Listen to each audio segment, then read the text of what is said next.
Yo les gars, c'est Mathis Football. On se retrouve aujourd'hui pour un tout nouveau débrief. Le débrief de cette rencontre entre l'AC Milan et l'Inter Milan. Demi-finale, allez les mecs. Victoire 2-0 de l'Inter.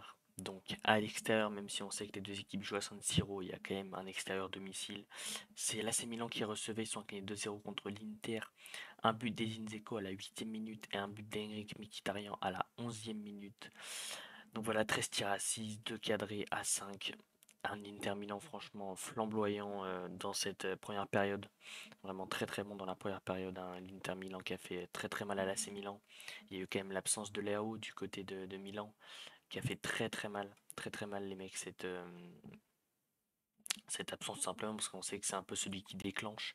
C'est un peu voilà le Vinicius, le Mbappé, bah là c'est Léao. Voilà, donc on sait que si on enlève Vinicius au Real, c'est très dur. Si on enlève Mbappé à Paris, c'est très dur. Si on enlève Léao à Milan, c'est très dur aussi. Il fait partie de ces joueurs qui ont la qualité technique supplémentaire aux autres.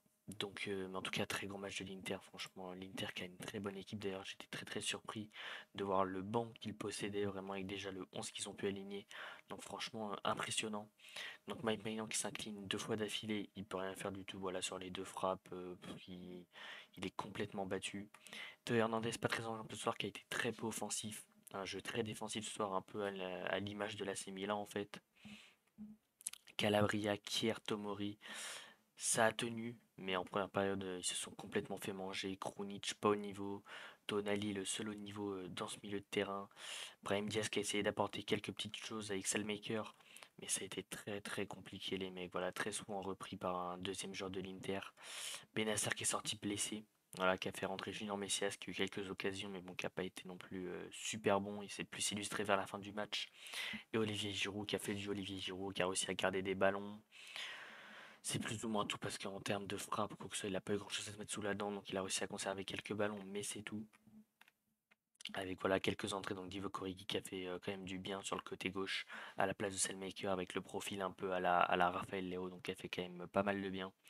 On a ensuite eu les entrées voilà, de Pogba, Messias, Thio et Kaloulou, que c'était des entrées très défensives sauf Messias. Mais sinon Pogba en fait voilà rien à apporter, hein. Tout simplement en termes offensifs. Onana très bon, voilà, il a fait les parades qu'il fallait. Pareil pour Maignan quand même, il en sort 2-3 qui sont très importantes sur le match. Bastognette, Cherby Darmian, comme le disaient les commentateurs, ça fait un peu penser à Bonucci, Chiellini, Barzagli, un peu à l'ancienne Juve. Donc là vraiment les trois à un niveau super bon, hein, très dur sur l'homme. Di Marco, Mkhitaryan, Çalhanoğlu, Barella, Dumfries, cette ligne de 5 est tout simplement incroyable avec les deux pistons qui sont à un niveau super et le milieu vraiment, on sait que le milieu en Ligue des Champions il faut en avoir un bon et bah ce soir les trois ont été à un niveau fou. Je pense surtout à Barella vraiment qui est partout et on sent la grinta italienne quand même. Donc voilà, donc très très gros match de Barella. Et Edin Dzeko, Lautaro Martinez, franchement, deux buteurs incroyables. On avait souvent soit Lautaro Martinez qui décrochait, soit Dzeko. Et les deux, vraiment, dès qu'il y en avait un qui décrochait, ça laissait beaucoup d'espace à l'autre. Et c'était vraiment incroyable.